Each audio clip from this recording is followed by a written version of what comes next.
For KBRFradio.com News, I'm Derek Sidian, and this is the weekly news recap brought to you by Fergus Falls Monument, online at foreverstonmemorials.com, memorials that matter. For 70 years, Dairyland has been a staple of Fergus Falls. Now, longtime owners Pat and Jean Connolly are looking to pass the torch to a new generation. On Thursday, the couple announced on a new episode of the Dairyland Unscripted podcast that 2025 was going to be their last season running the iconic restaurant and that they are looking for someone to take over ownership. Jean says the legacy of Dairyland is more than her and Pat. It's all about Dairyland. It's really not about you and me. Yeah, we've been here, but it's the community that comes here, and especially it's the kids that we get to work with.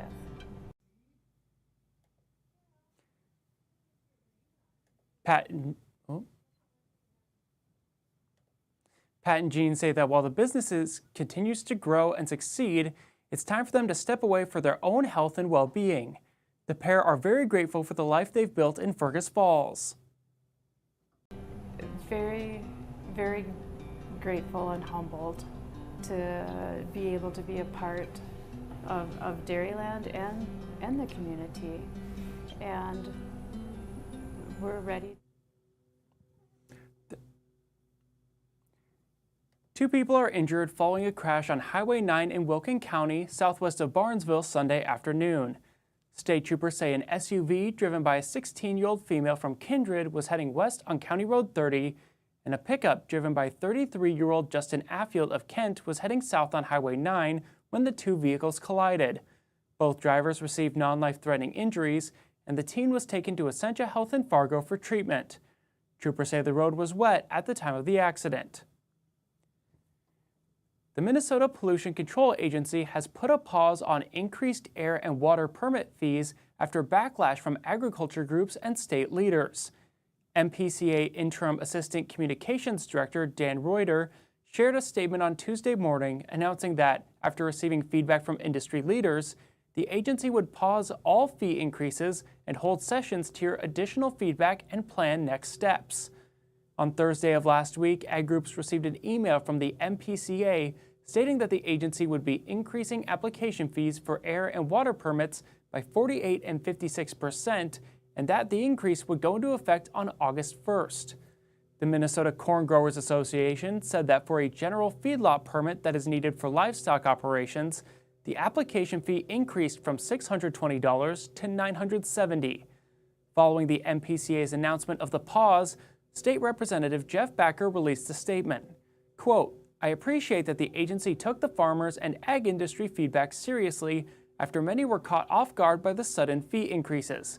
Moving forward, it's clear we need more open communication, thorough discussions that include all stakeholders. I'll remain actively engaged on this issue and look forward to the MPCA explaining why, in the face of already rising costs, they're choosing to place even more pressure on Minnesota's hardworking farmers." End quote. The fee increases stem from an attempt to adjust for inflation, and the fees have not been changed since 2009. The owner of Stella's Restaurant and Bar in Battle Lake has started a GoFundMe campaign to save Stella's. Ryan Carlson says in the fundraiser's description, quote, "Since 2019, Stella's has created jobs, hosted nationally touring musicians and comedians, and become a space where the people of our region come to feel alive over a meal, a memory, or a song. But we've hit a wall.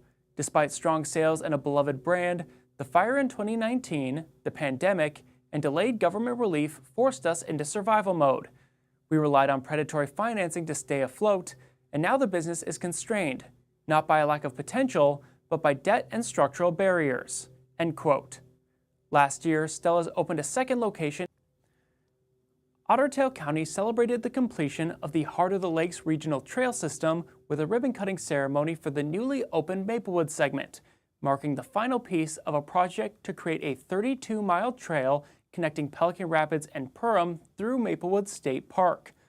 Otter Tail County Parks and Trails Director Kevin Fellbaum said, quote, "This trail represents the culmination of years of planning and collaboration. The Maplewood segment provides trail users with an opportunity to experience the natural beauty of our county and state park system while enjoying safe, accessible recreation, end quote. State Senator Jordan Rasmussen praised the project's completion, emphasizing its significance for regional connectivity and showcasing the area's outdoor recreation opportunities.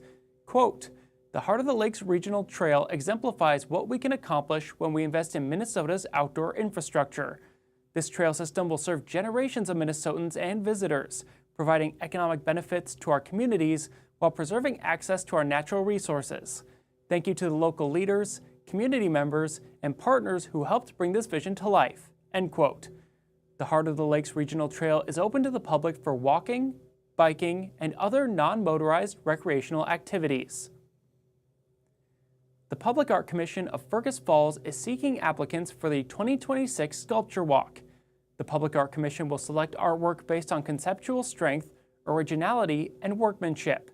Sculptures will be exhibited in downtown Fergus Falls from May 2026 through April 2027. 2025 has been the first year of the Sculpture Walk, with the first 6 art pieces having debuted on May 31st. Submissions for the 2026 Sculpture Walk must be entered by August 14th. This week, demolition began on the former Burger King building at 528 Western Avenue in Fergus Falls.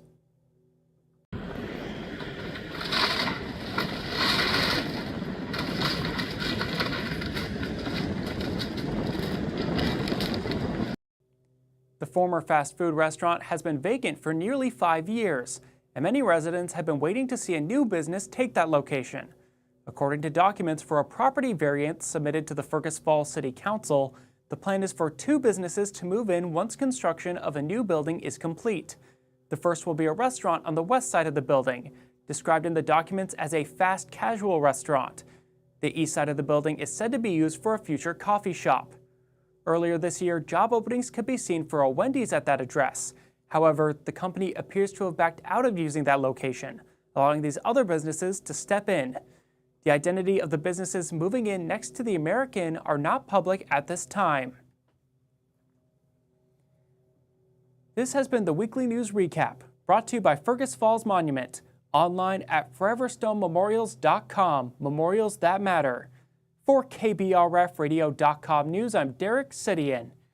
Tune in every Friday at 12:30 on KBRFradio.com or on the Fergus Now app to stay up to date with local news. Get more news at KBRFradio.com. Sign up for email news sent right to your inbox, delivered by Cooper's Office Supply.